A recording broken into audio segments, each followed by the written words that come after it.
I am your host, Nero Wolfe. Let's begin our journey. It was the second Tuesday in January, and the weather outside was doing its best to turn the island of Manhattan into a giant ice cube. I was sitting at my desk in the office, nursing a glass of milk and trying to decide if the mail was worth the paper cuts. Nero Wolfe was behind his desk, glaring at an orchid catalogue as if it had just insulted his grandmother. The fire in the hearth was doing a brave job, but even the best oak logs cannot fight off the gloom of a grey afternoon when the man across the room is in one of his moods. Wolfe hadn't spoken since lunch, which had been a quiet affair involving a poached salmon and a lot of concentrated chewing. When he's in a state of mental hibernation, the best thing to do is stay out of the way, but the doorbell has a habit of ignoring house rules. It rang at 2:15, a sharp, insistent sound that made Wolfe's eyelids flicker, his version of a startled jump. I went to the front door, looked through the glass, and saw a man who looked like he'd been packaged by a high-end funeral home. He was in his 50s, wearing a charcoal overcoat that cost more than my first 3 cars combined, and he was holding a small silver-wrapped box with the kind of care usually reserved for live grenades. "If you're selling insurance, we're covered," I said, opening the door just enough to let a draft in. "If you're selling religion, we've got our own. And if you're a process server, I'm the gardener. I am Silas Vane," he said, and his voice sounded like it had been polished with a chamois cloth. "I am here because my father, Horatio Vane, is dead, and because he left a specific instruction that this box be delivered to Nero Wolfe, and only Nero Wolfe, on the first day the temperature dropped below 20 degrees. I checked the thermometer. It was 18. He was a man for precision. "Come on in, Mr. Vane. Try not to drip on the rug. It's older than both of us." I led him into the office. Wolfe didn't look up until Vane was standing directly in front of the desk. Silas Vane didn't wait for an invitation. He placed the silver box on Wolfe's blotter and stepped back, his hands clasped behind his back. "My father spoke of you often, Mr. Wolfe," Vane said. "He called you the only man in New York who understood that the true hearth isn't made of stone, but of silence. He died 3 weeks ago. This was to be delivered today." Wolfe's eyes went to the box. "He didn't touch it. He hates packages, he hates surprises, and he particularly hates dead men who send messages from the grave." "I knew Horatio Vane," Wolfe said, his voice a low, cautious rumble. "He was a man who collected clocks and grudges. He once spent 3 hours arguing with me about the proper way to roast a chestnut." "Why has he sent me a box?" "I don't know," Vane replied. "He kept his affairs and his boxes to himself, but he left a codicil in his will.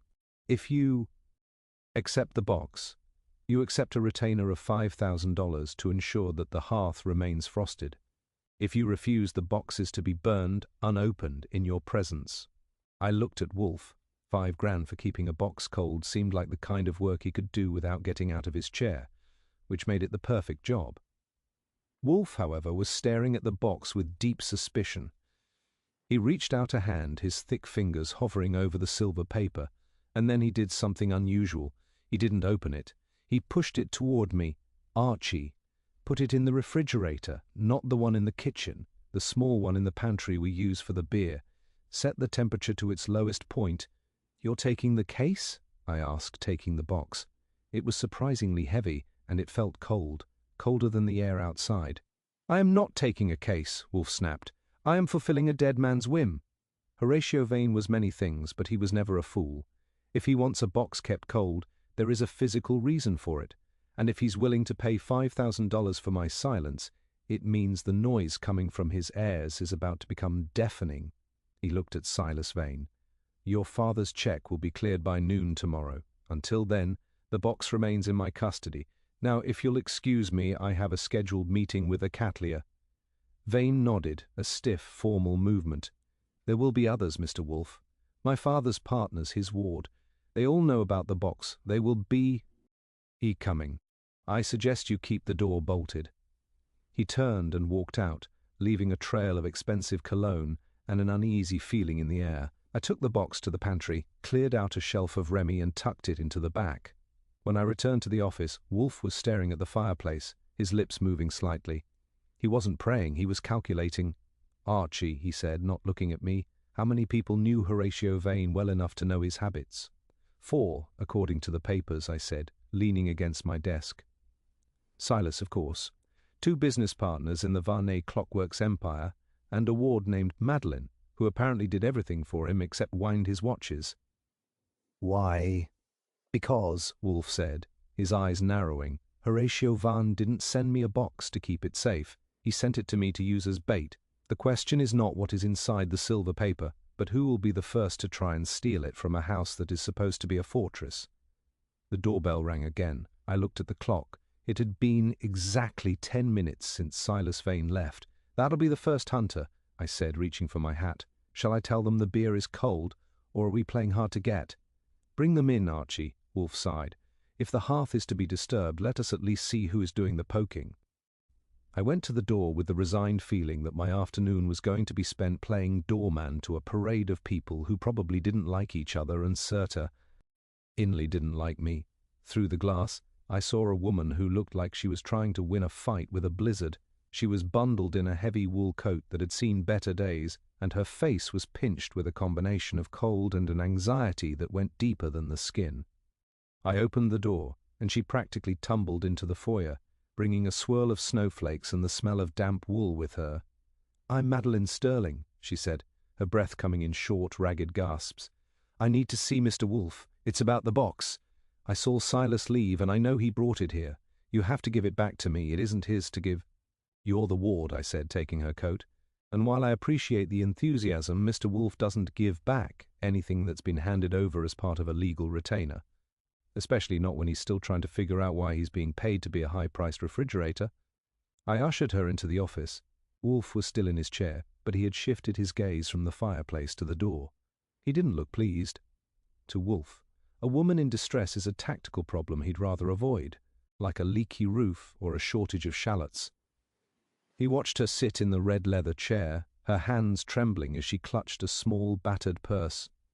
"Miss Sterling," Wolfe said, his voice as dry as a desert wind, "you have arrived with a great deal of momentum. I assume you have a reason for believing that a girl who wasn't even mentioned in the primary will countermand Horatio Vane's final instructions?" She flinched as if he'd slapped her. "He didn't leave me money because he knew the others would take it. He told me the box was my security. He said that as long as it stayed with him, I was safe. But now that he's gone, and it's here, Silas will use it to destroy the clockworks. You don't understand what my godfather was like. He was a man of patterns. Everything had to be in its place, or the world would stop turning." "A man after my own heart," Wolfe muttered, though he didn't look convinced. "But the world is still turning, Miss Sterling, and the box is currently resting in a temperature-controlled environment. Why does its presence in this house threaten your security?" Before she could answer, the doorbell rang again. This time it wasn't a frantic ward, it was a dual act. I opened the door to find 2 men who looked like they'd been manufactured in the same factory as Silas Vane, though with slightly less quality control. One was tall and skeletal, with a mustache that looked like a nervous caterpillar. The other was short, round, and had eyes that moved as fast as a watch's escapement. "Sterling and Gable," the tall one said, stepping in without waiting for an invite. "Business partners. We're here for the Vane Clockworks property. We followed the girl. We know she's trying to talk you into something, Wolfe, but that box contains proprietary designs that belong to the firm, not to a private estate." I led them into the office, which was starting to feel like a crowded subway car at rush hour. Madeline Sterling stood up, her face flushing a deep, angry red. "They're lying. There are no designs in that box. They just want the ledger. They want to hide what they did to the pension fund before Horatio died." "Gentlemen, please," Wolfe said, his voice rising just enough to cut through the bickering. It wasn't a shout, but it had the weight of an anvil. "You are turning my office into a cockpit. Mr. Sterling, Mr. Gable, sit. Miss Sterling, regain your composure. I am not a judge, and I am certainly not a clerk for Vane Clockworks. I am a man who has been paid to keep a silver box at a specific temperature. I have no interest in your ledgers, your designs, or your internal squabbles." Gable, the short one, leaned forward, his eyes darting toward the pantry door. "You don't understand, Wolfe. That box is dangerous. Horatio was eccentric at the end. He was obsessed with the idea of stopping time. If he left something in there that's been sitting for 3 weeks without proper care, it could be a liability. We have a legal right to inspect it. You have a legal right to speak to your attorneys, Wolfe countered. In this house, the only rights that exist are the ones I choose to recognize. I have been given a commission by the executor of the estate, Silas Vane. Until he tells me otherwise, the box stays where it is. Now, unless one of you is prepared to tell me why a collection of clock parts or a ledger requires a refrigerator, I suggest you take your grievances elsewhere. The tension in the room was palpable. Sterling was glaring at the girl, Gable was sweating despite the chill in the air, and Madeline looked like she was ready to bolt. Wolfe sat behind his desk, an immovable mountain of yellow silk and stubbornness. He was watching them, not their faces but their hands. He was looking for the twitch, the tell, the sign of a man who isn't just worried about a box, but terrified of it. "We aren't leaving without a guarantee," Sterling said, his voice thin and sharp. "If that box is opened by anyone but us, we'll sue you for every orchid in this building." Wolfe's eyes snapped to Sterling's. It was the look he usually reserves for people who suggest that a salad should be served with bottled dressing. "You threaten my plants, sir, in my own home. Archie, show these people the door, and if any of them are still on the sidewalk in 5 minutes, call the precinct and tell them we have a collection of vagrants who are confusing my stoop with a public park." I moved toward them, and though I didn't have to use any force, they could see I was willing to provide it. I led the trio into the cold. Madeline Sterling was the last to leave. She paused at the door and looked at me with eyes that were suddenly very clear and very cold. "Tell him he's wrong," she whispered. "It isn't about the money, it's about the frost. If it melts, we all go down with the Hearth." I closed the door and slid the bolt. When I returned to the office, Wolfe was staring at his hands. "The frost, Archie," he murmured. "A curious metaphor for a man who made his living with gears and springs. Go back to the pantry, check the box again. Do not touch the silver paper, but tell me if you hear anything." I went to the beer fridge. I leaned in close, past the bottles of Remy. At first there was nothing but the hum of the compressor, then I heard it, a faint rhythmic tink-tink-tink. It wasn't the sound of a clock, it was the sound of something contracting in the cold, something that was alive, or at least something that was moving. "It's talking, Mr. Wolfe," I called, "and it sounds like it's in a hurry." I went back into the office and gave Wolfe the report on the box's vocal performance. He didn't seem surprised, but he did look significantly more annoyed, which is his usual reaction to any fact that requires him to exert himself.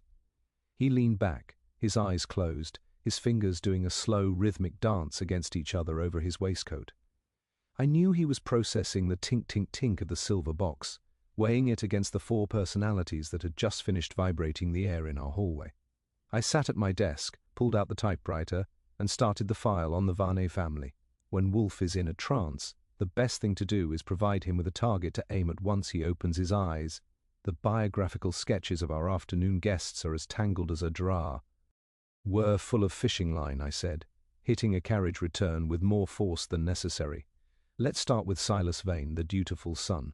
He's the one who brought the box and the check. He's been the front-facing VP of Vane Clockworks for a decade. But the trade rags say he's more interested in the social registry than the assembly line. He's got a wife who spends money faster than the mint can print it, and a gambling habit that's currently on a first-name basis with the Sharks in Atlantic City. If Horatio left him a fortune, Silas probably spent it 3 years ago in anticipation." Wolfe opened one eye. "And the partners? Mr. Sterling and Mr. Gable?" "Sterling and Gable are the grease and the gears," I continued. "Sterling, the tall, skinny one, is the head of production. He's a man who treats a second of lost time like a personal tragedy. Gable is the numbers man. They've both been with the firm since before the war. The rumor is that they were planning a leveraged buyout to push the old man out before he kicked the bucket. If Horatio found out they were cooking the books or siphoning off the pension fund, that ledger Madeline mentioned becomes a very sharp axe over their necks." "And the girl?" Wolfe asked. "Miss Sterling. Is she related to our skeletal friend?" "Distantly. She's his niece, but there's no love lost there. Horatio took her in when her parents died and made her his ward, but she was more of a private secretary and a sounding board. She's the only one who didn't seem to care about the company's market value. She looked like she was mourning the man, not the bank account." But she's also the one who talked about the frost and the hearth as if she were reciting a prophecy. Wolfe grunted, a sound of profound dissatisfaction. We have a son who needs liquid assets, 2 partners who need a fire to consume their paper trail, and a ward who claims to be protecting a secret that requires a refrigerator. And then there is the box itself, a box that contracts in the cold. Archie, call Saul Panzer. I want him to find the man who serviced Horatio Vane's private laboratory at his country estate in Connecticut. Not a jeweler or a clockmaker, a specialist in metallurgy or thermal engineering. You think the box is a trap? I asked, reaching for the phone. I think the box is a masterpiece of psychological pressure, Wolfe said. Horatio Vane was a man of patterns. He knew that the mere presence of an unopened mystery would act as a catalyst. He has placed a ticking heart inside my house, knowing that those who feared him in life would be unable to resist its lure in death. They are not afraid of what is in the box. They are afraid of what the box represents. But the temperature requirement, that is the physical variable. It suggests a substance or a mechanism that is volatile at room temperature. I got Saul on the line and gave him the instructions. Saul is the only man I know who can find a specific technician in a 3-state area while the rest of the world is still trying to find their car keys. While I waited for him to call back, I watched the clock.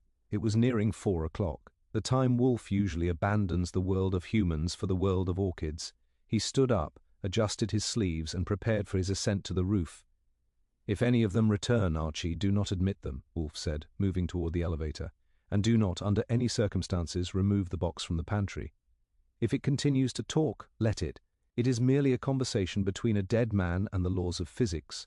And if it starts singing, I asked, then call the fire department, Wolfe said, and the elevator door slid shut behind him. I spent the next 2 hours alone in the office, with only the hum of the house for company. I checked the pantry every 20 minutes. The tink-tink-tink was still there, but it had slowed down, becoming a dull, periodic thud. It sounded like something was trying to settle into a sleep it didn't quite want. I went back to my desk and dug into the financial records of Vane Clockworks that I'd pulled from the files of a friend at a credit agency. What I found wasn't just a business in trouble, it was a business that was being cannibalized. For the last 3 years, huge sums had been moved into a holding company called the Frosted Hearth. It was a name that sounded more like a Christmas card than a corporation. The directors of the holding company weren't listed, but the address was a small cottage on the edge of the Vane estate. I was about to call Saul with this new bit of geography when the doorbell rang again. I checked the glass. It wasn't any of our previous visitors. It was a man in a delivery uniform, holding a crate of what looked like high-end groceries. I opened the door, and the man pushed past me with a grunt. "Delivery for the kitchen," he said, his voice muffled by a heavy scarf. "Special order from the market. Fritz is expecting it. Fritz is in the kitchen, but I'm the one who signs," I said, reaching for his clipboard. As I reached out, the delivery man dropped the crate. It didn't smash, it landed with a soft, heavy thud. Before I could say a word, he didn't head for the kitchen. He bolted toward the pantry door. He knew exactly where it was. He wasn't a delivery man, he was a hijacker. I lunged for him, grabbing the tail of his jacket, but he was fast. He kicked out, his boot catching me in the shin, and he reached for the pantry handle. I didn't have time to be polite. I tackled him, and we both went down in a heap of wool and bad intentions. As we struggled on the floor, I saw his face. It was Silas Vane's chauffeur, a man I'd seen in the background of the news photos. He wasn't looking for the box, he was trying to pull a small glass vial from his pocket. He wasn't there to steal the safe harbor. He was there to heat it. I pinned his arms, my knee in his chest, and managed to knock the vial away. It rolled across the floor and shattered. Ed. A foul, sulphurous smell filled the hallway, and for a second I thought I was going to be sick. The chauffeur stopped fighting and became limp, his eyes wide with terror. "You don't know," he wheezed. "Silas said if it stays cold, it stays true. We have to stop it. We have to melt the hearth."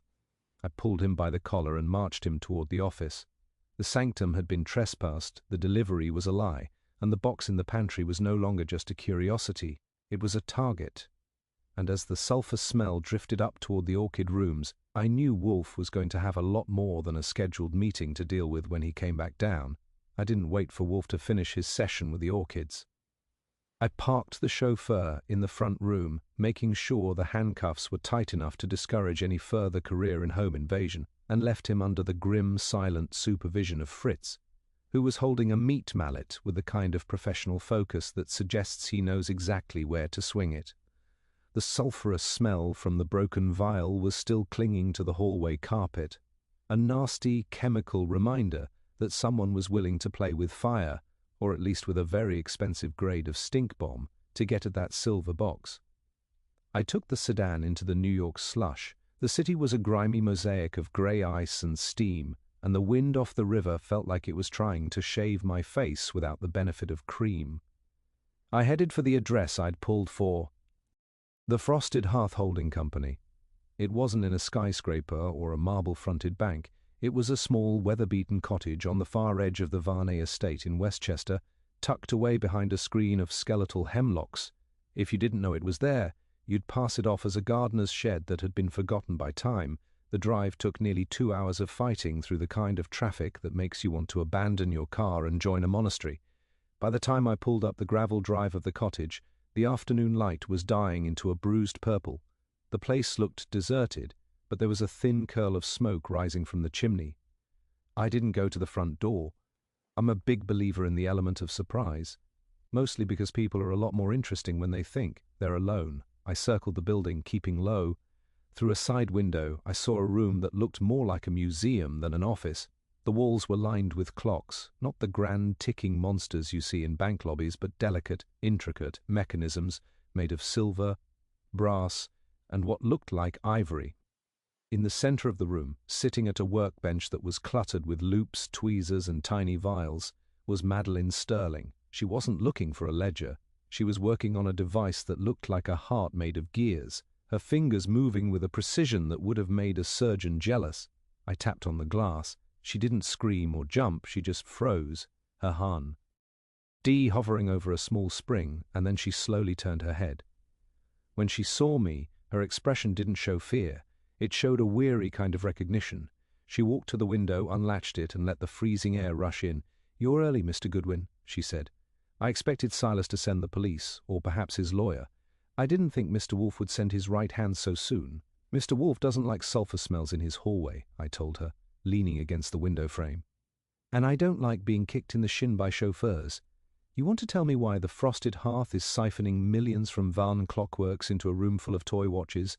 Or why did your godfather think a box of this stuff needed a permanent winter?"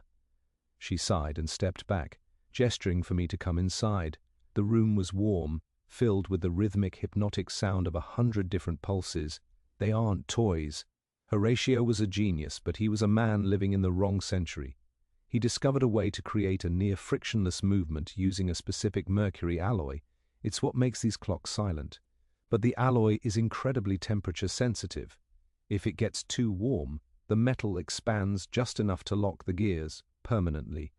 If it gets too cold, it stays in a state of perfect fluidity. I looked at the silver heart on the bench, and the box in our pantry. "It's the master movement," she whispered. "The prototype for the hearth." Horatio didn't just want to build locks. He wanted to build a legacy that couldn't be stolen or copied.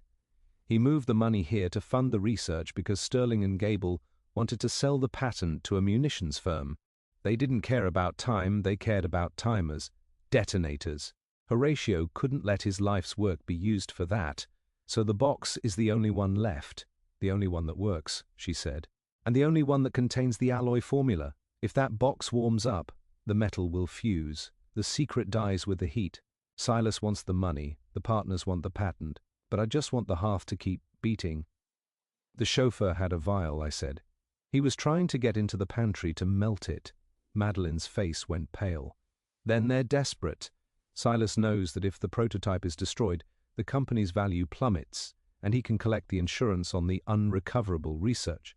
He's trying to burn the house down to get the copper in the pipes." I checked my watch. It was nearly 6. Wolfe would be down from the orchids, and he'd be expecting a full report along with his dinner. "Pack up your tools, Miss Sterling. You're coming back to 35th Street. If this thing is as delicate as you say, we're going to need more than a beer fridge to keep it alive." And I have a feeling Mr. Wolfe is going to want to hear the technical details from the horse's mouth. I can't leave the cottage unguarded, she protested. The cottage is just a building, I said, taking her arm. But the safe harbour is currently sitting in a house that's about to become the centre of a very loud argument. And trust me, when Nero Wolfe starts an argument, you want to be on his side of the table. We headed back into town, the car heater humming against the deepening cold. I had a ward who was a secret scientist, a box that was a ticking treasure, and a son who was willing to play chemist with a stink bomb. The pieces were starting to form a pattern, but it was a pattern that didn't quite fit the frame. As we crossed the bridge back into Manhattan, I looked at Madeline. She was staring at her hands, her fingers still twitching as if they were winding an invisible spring. One thing, Miss Sterling, I said, if the box is so sensitive, why did Horatio send it to Wolfe instead of leaving it with you?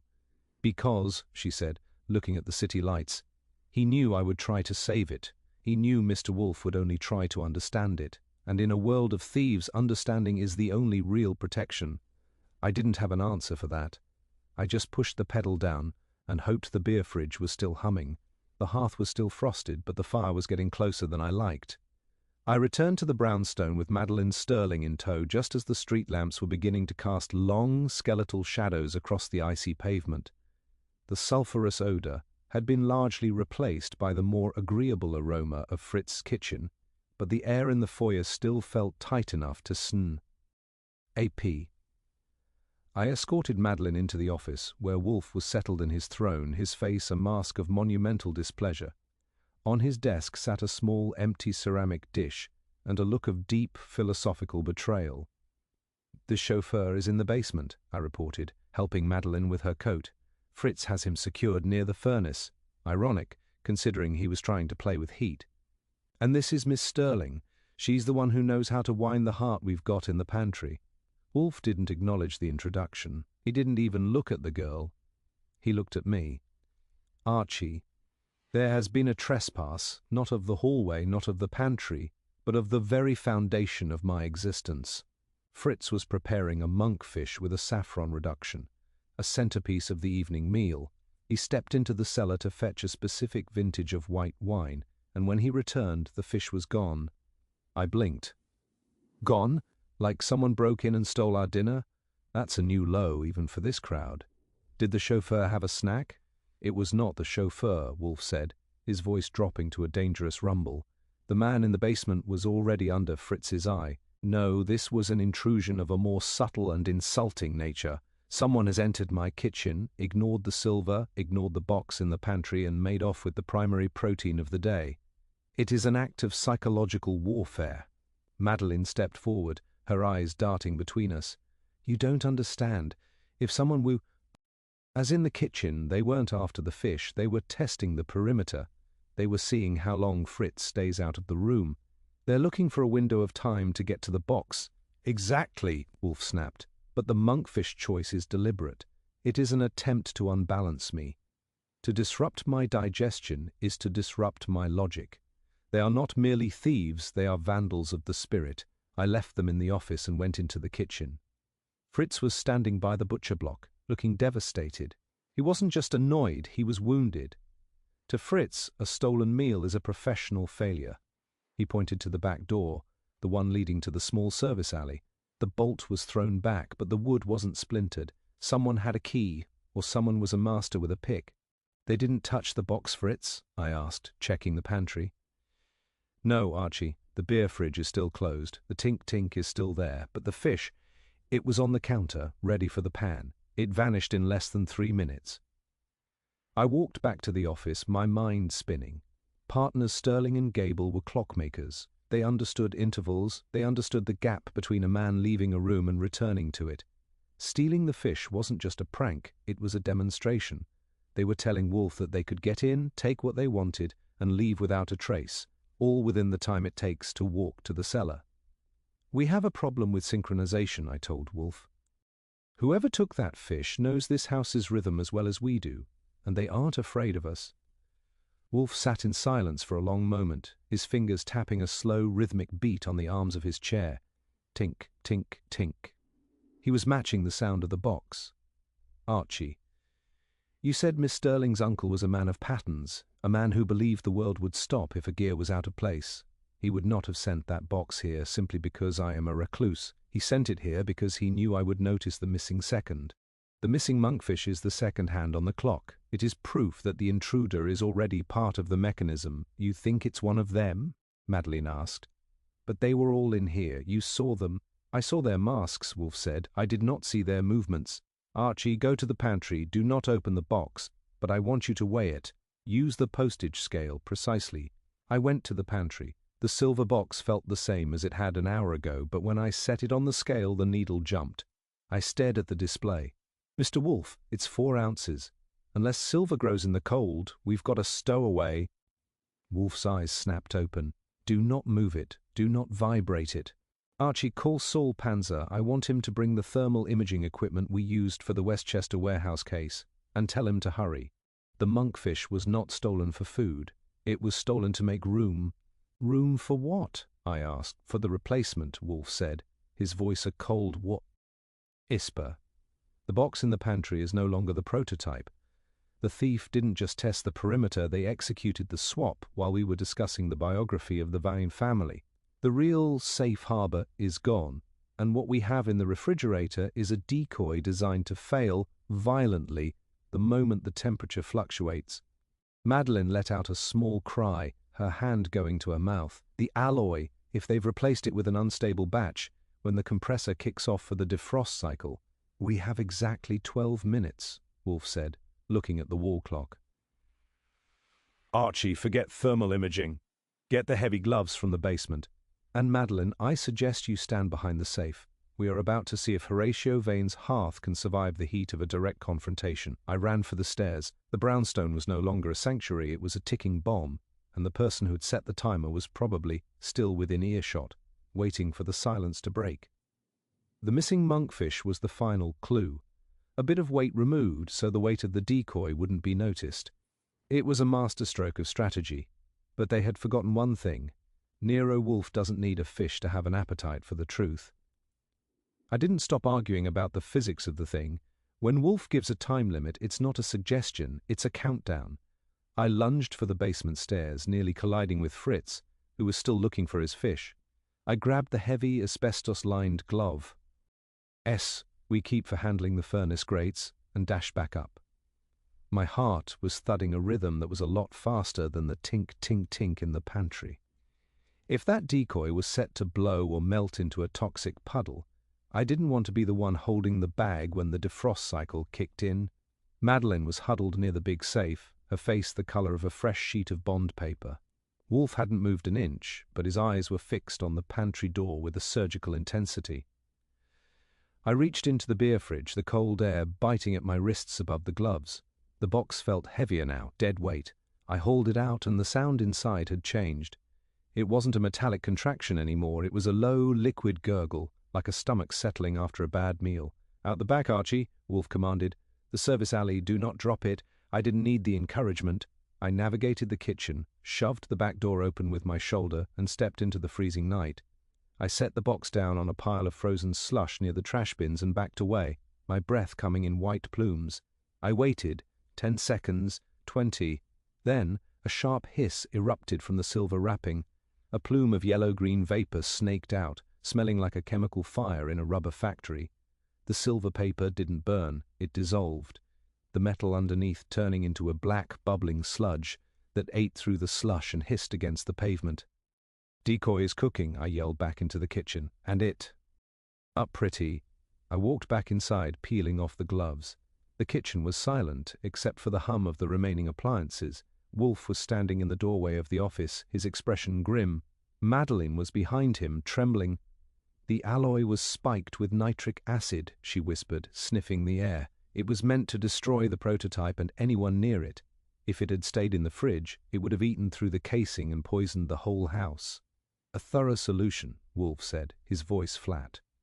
Mr. Salinger would have been proud of such a move, but it means the real prototype is still in motion. They couldn't have gone far. The thief had to be someone who could enter the kitchen, execute the swap and exit, all while carrying a 10-pound silver box, and they had to do it without being seen by the chauffeur in the basement or Fritz in the cellar. Saul's outside, I said, checking my watch.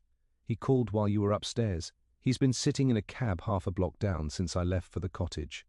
If anyone comes out the back or the front, he's got them logged. I went to the phone and dialed Saul's mobile unit. He took the first ring. Saul doesn't waste breath on, "Hello, Archie. You've got a leak." Saul's voice was steady. 5 minutes after you left for Westchester, a laundry truck pulled into the alley. A guy in a grey jumpsuit went in the back door with a basket and came out 3 minutes later. He wasn't carrying laundry, he was carrying some thing small and heavy, wrapped in a white cloth. He didn't drive away. He walked to a black sedan parked at the corner of 34th and hopped in. "Is the sedan still there, Saul?" "It's moved 2 blocks east. I'm behind it now." There are 3 people inside. Looks like our friends from earlier, Sterling and Gable, and a third person in the driver's seat I can't quite make out. They're parked in front of a warehouse near the docks. "Don't move," I said. "We're coming to you. And Saul, bring the artillery. This isn't a clock-watching party anymore." I hung up and looked at Wolfe. "They're at the docks, Sterling and Gable. They must have hired a pro to do the kitchen work while they waited in the car. They've got the real Hearth, and they're probably getting ready to hand it over to their munitions contact before the trail gets warm." "No," Wolfe said, a strange light appearing in his eyes. "They are not handing it over. If they have the prototype, they have the only leverage left against the Varney estate.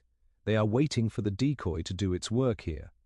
They expect this house to be in a state of chemical emergency, leaving them free to negotiate with Silas Vane from a position of strength." "We're going to the docks," I said, grabbing my coat and my Colt. "Miss Sterling, you stay here with Fritz. Keep the door locked." "I'm coming with you," she insisted. "Only I can verify if the prototype is still functional. If they've jarred the gears, it's worthless." Wolfe Seagay. A sound of massive resignation. "Take her, Archie, but do not engage in physical strife. Use Mr. Panzer's expertise. I want that box back in this office, intact, by 9 o'clock. My digestion has already been ruined. I will not have my schedule further dismantled by a dockside brawl." I didn't argue. I led Madeline to the car, and we tore through the slush-covered streets toward the East River. The warehouses were dark, hulking shapes against the black water, the wind howling through the gaps in the corrugated iron. I saw Saul's nondescript sedan parked near a pile of rusted shipping containers. He flashed his lights once, a quick amber blink. I pulled up beside him.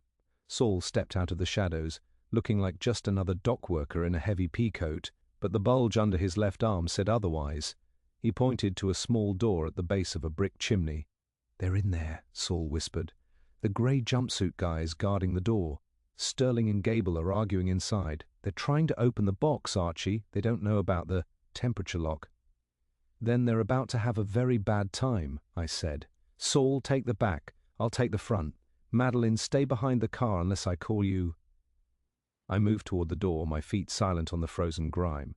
The safe harbor was only a few yards away, but in the world of Nero Wolfe, the distance between a secret and a solution is usually measured in blood or gold. I reached for the handle, my hand steady, feeling the cold steel of the gun in my pocket.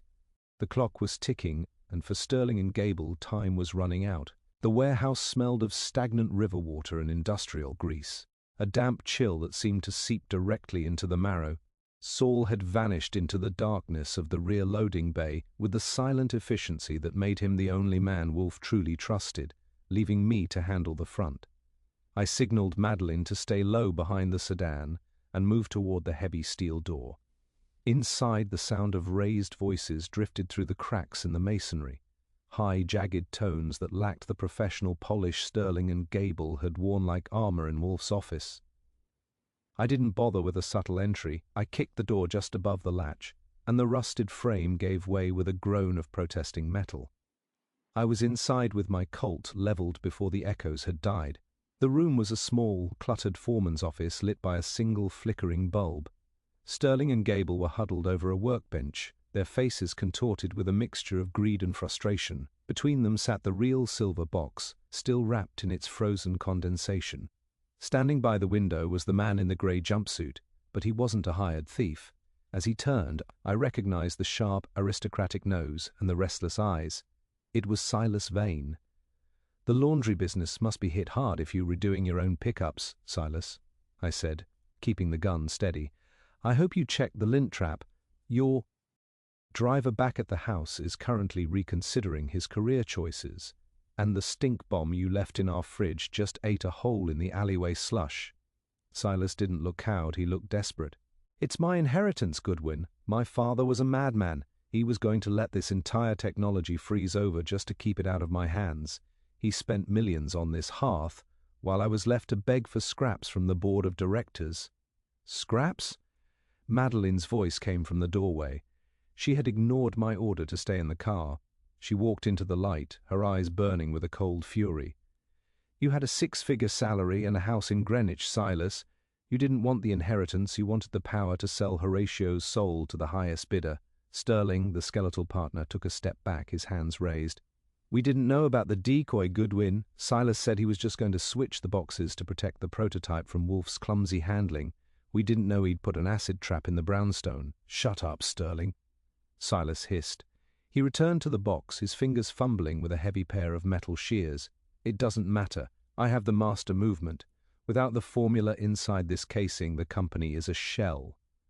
I'll break it open right now if I have to. If you do that, Madeline said, her voice dropping to a terrifyingly calm register, the pressure seal will rupture. The alloy will oxidize instantly. You'll have a pile of useless slag and a room full of toxic gas. Is that the legacy you want, Silas? A handful of ash and a trip to the morgue? Silas paused, the shears trembling in his hand. The silence in the warehouse was absolute, broken only by the river's distant turn against the pilings. It was the silence of the spheres that Horatio had talked about, the perfect, frictionless moment before everything falls apart. He's bluffing, Gable wheezed, his round face slick with sweat. Open it, Silas. We have the buyer waiting at the pier. There is no buyer, a new voice rumbled. We all turned. Saul Panzer stepped out of the shadows of the inner warehouse, holding a heavy mobile radio unit. I've been monitoring the frequencies, Archie. No ships are scheduled for this pier, and the munitions contact Silas mentioned is actually a federal agent Saul happened to recognize from a previous job. Silas wasn't selling the patent, he was trying to trap the partners into a conspiracy charge so he could void their shares and take sole control of the firm. The look on Sterling and Gable's faces was almost worth the trip through the slush. They turned on Silas with a snarl, the partnership of thieves dissolving into a flurry of accusations. Silas backed away, his face twisting into a mask of pure, unadulterated hatred. He lunged for the silver box, intending to dash it against the concrete floor, but I was faster. I stepped in, caught his wrist with a twist that made him drop the shears, and shoved him back against the wall. I picked up the silver box. It was still cold, the tink-tink-tink steady and reassuring against my palms. The hearth is still frosted, Silas, but your fire just went out. I handed the box to Madeline, who cradled it like a wounded bird. She checked the seals, her fingers dancing over the metal with the practiced ease of a master. It's safe. The internal temperature hasn't moved a degree. Good, I said, gesturing with my gun toward the door. Saul, call Inspector Cramer. Tell him we have 3 gentlemen who are eager to discuss the finer points of grand larceny, attempted arson, and the theft of a very expensive monkfish. And Silas, I'd start thinking of a good excuse for that grey jumpsuit. It's going to be your primary wardrobe for the next 10 to 15 years. We led them into the night. The wind was still howling, but the air felt cleaner. As Saul stayed behind to wait for the squad cars, I drove Madeline and the prototype back to 35th Street. The mystery of the frosted hearth was no longer a puzzle of gears and springs. It was a story of a son's greed and a father's final cold-blooded defense. As we pulled up to the brownstone, I saw the light on in the office. Wolfe would be waiting. He'd want the box, he'd want the story, and most of all, he'd want to know if Fritz had found a replacement for the dinner that had been sacrificed on the altar of the Varney family's ambition. I looked at the silver box in Madeline's lap. It was a small thing to cause so much trouble, but in the world of Nero Wolfe, even the smallest gear can stop the world if it's in the wrong hands. I walked into the office with Madeline Sterling at my heels, the silver box now tucked safely inside a portable insulated carrier Saul had scrounged from his trunk. The atmosphere in the room was thick enough to require a machete. Nero Wolfe was behind his desk, but he wasn't alone. Inspector Cramer was there, looking like a man who had been told he was getting a promotion and then handed a bill for the party. He was standing by the fireplace, his overcoat still on, chewing a cold cigar into a pulp. In the red leather chair sat Silas Vane, looking remarkably composed for a man who had recently been caught in a grey jumpsuit, while Sterling and Gable were perched on the edges of their seats near the globe, looking like they were waiting for a firing squad. "You took your time, Archie," Wolfe said, his eyes travelling to the carrier in my hand. "I trust the genuine article has been recovered, or am I to be subjected to another chemical demonstration in my hallway?" "The real deal is right here, and it's still ticking," I said, setting the carrier on the desk, and I brought the characters. Silas was trying to play both ends against the middle inspector. He wanted the patent, he wanted the partners in jail, and he wanted us out of the way. He's the one who authorized the laundry pickup. Cramer took the cigar from his mouth. "I've heard 3 different stories. The last 10 minutes, Wolfe. Silas says he was protecting the estate from these 2 vultures. Sterling and Gable say they were invited here to negotiate a buyback. And you haven't said anything except to complain about a missing fish." Wolfe leaned forward, his bulk settling into the chair with a slow, ominous creak. "The fish, Inspector, was the key. It was the only variable that didn't fit the greed equation. Why steal a monkfish when one is after $1 million prototype? Because the thief wasn't after the box. Not at first. They were at home. They needed to know if Fritz was as observant as his reputation suggested. But more importantly, the theft of the fish was a signal. A signal to whom?" Gable squeaked, his eyes darting towards Silas. "To the person who actually understands the Hearth," Wolfe said, his gaze shifting to Madeline Sterling. "Miss Sterling, you told Archie that only you could verify the functionality of the prototype. You told him the alloy is heat-sensitive, and you were the one who suggested the acid decoy was meant to destroy the house. But there is a flaw in your narrative, a flaw that is as precise as one of Horatio Vane's gears." The room went silent. Madeline didn't move. She stood by my desk, her hands folded neatly in front of her. "I don't understand, Mr. Wolfe. I saved the prototype. I showed Archie where the cottage was."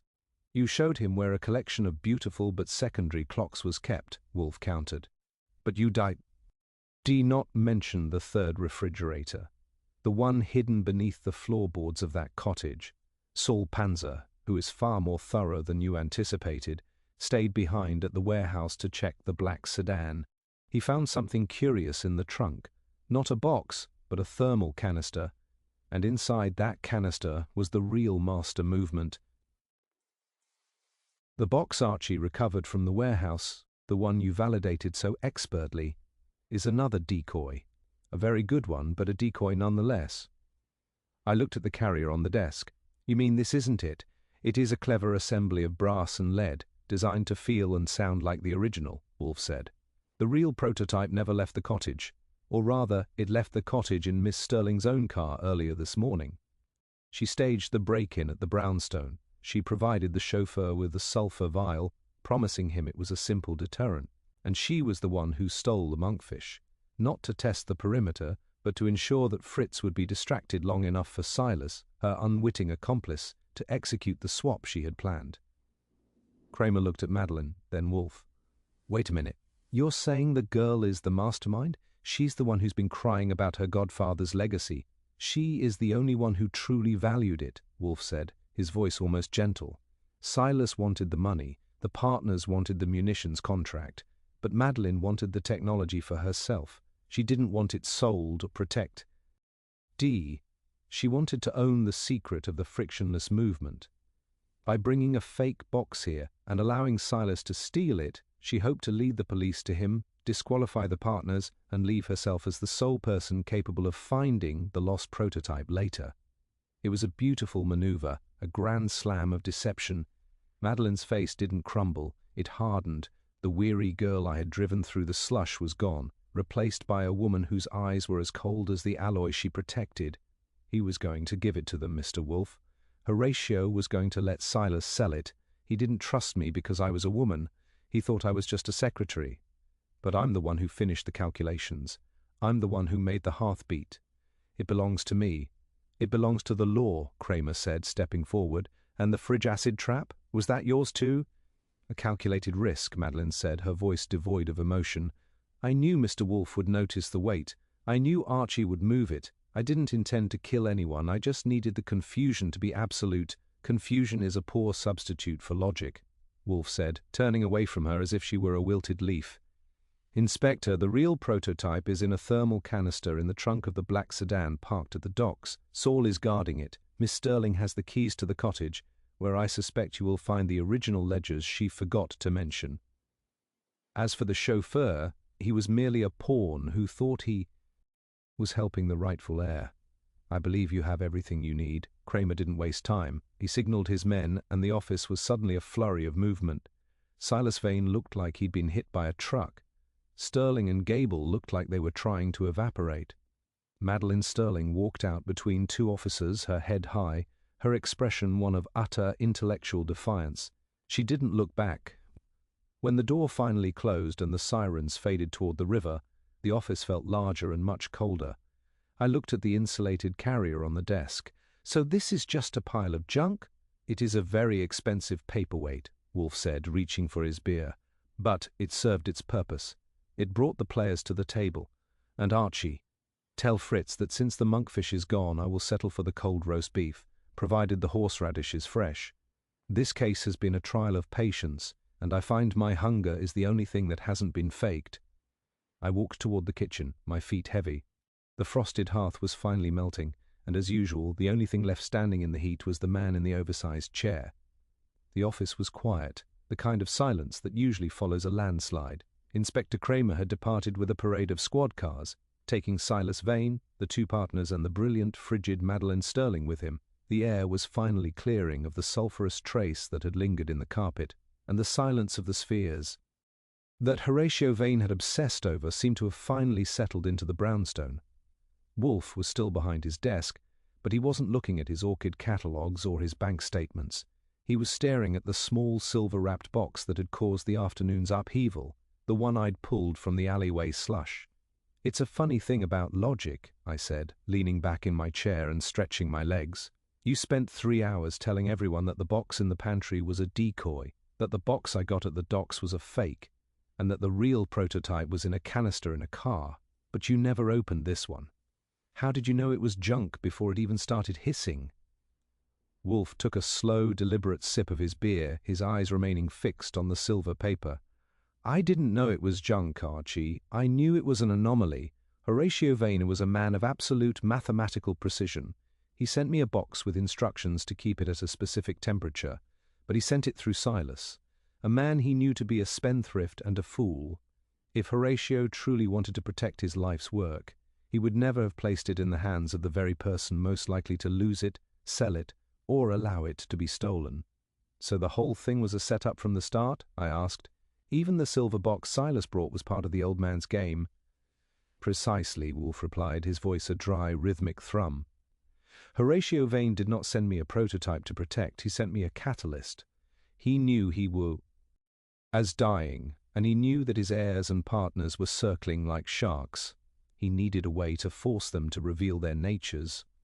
By creating the myth of the safe harbor and attaching a temperature-sensitive requirement to it, he ensured that their greed would be compounded by a sense of urgency.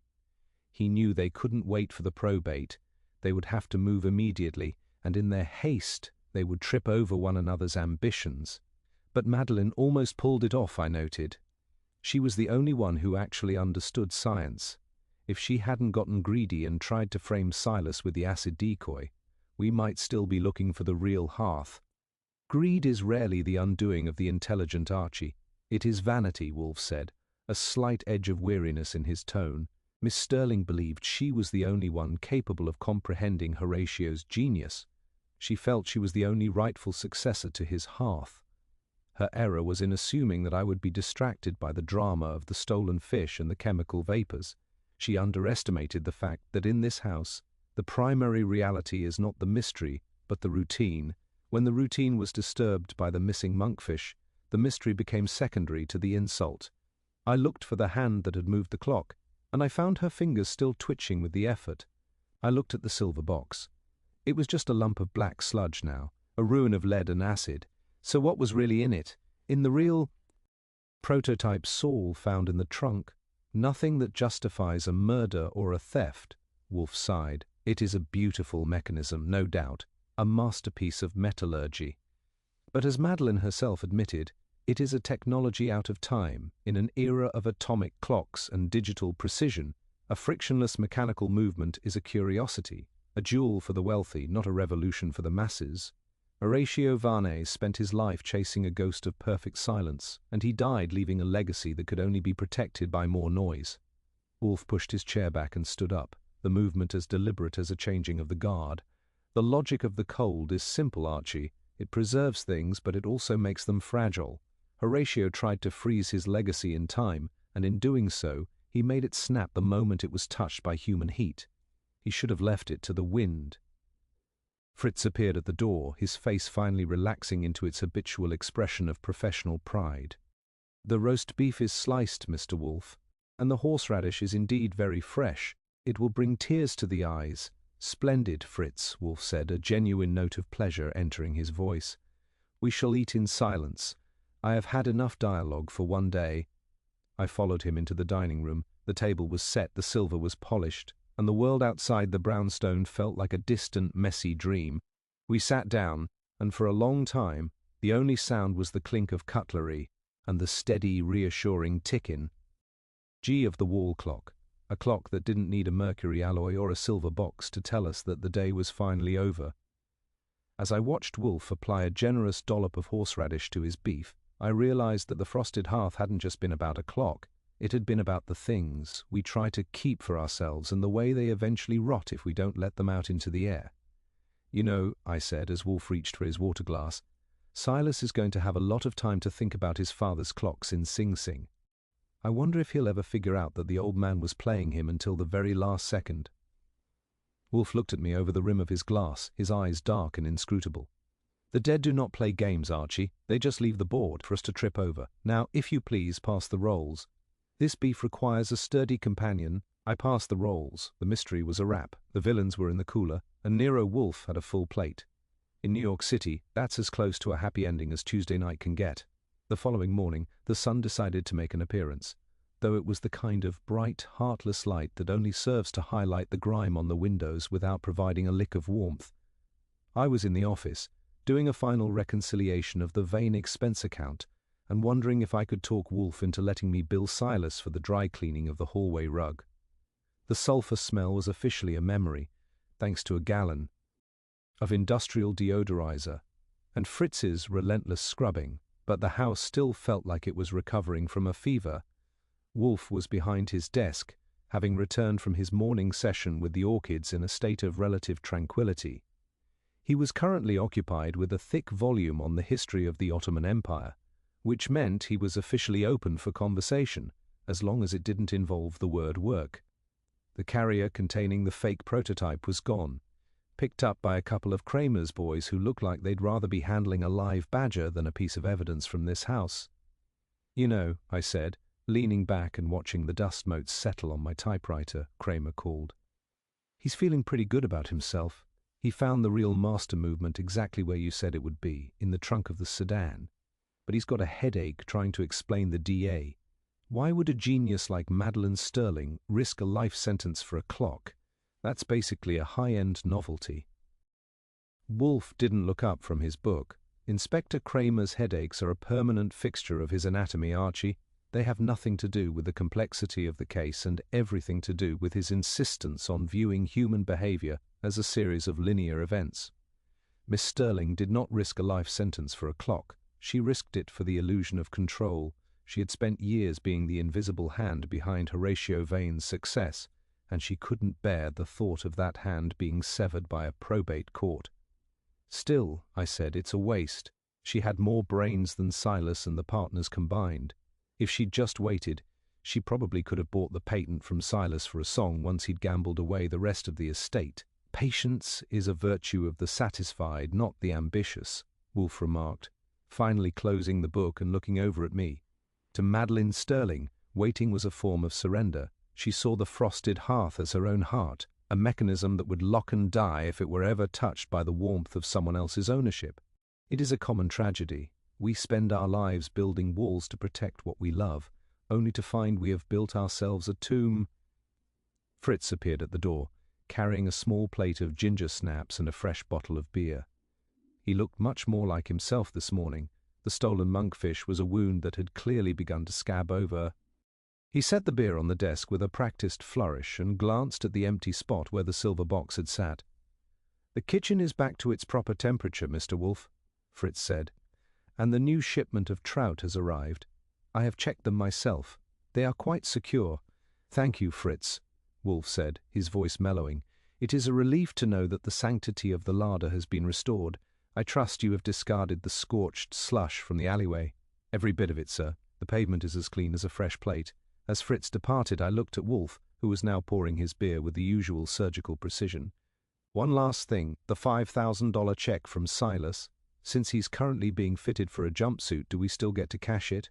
Or does the estate lawyer get to claw it back?" Wolfe allowed himself a very small, very smug smile, the kind that usually indicates he's already 3 steps ahead of the banking system. "The check was cleared by the Central Exchange at 10 o'clock this morning, Archie. Mr. Vane's legal troubles do not retroactively invalidate his capacity to pay a retainer. We have fulfilled our obligation. We kept the box cold, we preserved the hearth, and we identified the source of the disturbance. The fact that the client was the source is an irony for which I do not charge extra." I grinned. "Well, that's a comfort. I was worried we were working for the love of the game. I'll make sure the entry in the ledger is nice and clear. To services rendered in the preservation of frozen assets." Wolfe didn't respond. He had already returned to the Ottomans, his interest in the Vane family having evaporated the moment the financial transaction was finalized. The brownstone was back to its quiet, rhythmic pulse, the gears of our own lives turning with the frictionless ease that only comes from a healthy bank balance and a well-stocked pantry. I looked at the clock on the wall. It was nearly lunch, and the world was still turning, just as Horatio Vane had feared it might. I reached for my hat, thinking I might take a walk to the corner to get a paper and see how many columns they'd given the clockwork conspiracy. "Archie," Wolfe shouted as I reached the door. "Yeah? In the future, if a man arrives with a silver box and a request for refrigeration, tell him we are full. I find that my curiosity about thermodynamics is remarkably easy to satisfy. I'll put a sign on the door, I promised. No clocks, no chemicals, no cold shoulders. Although that last one might hurt your reputation." I stepped out into the crisp January air, the bolt clicking shut behind me. It was a cold day in New York, but for the first time in a week, the hearth inside the brownstone was exactly the right temperature.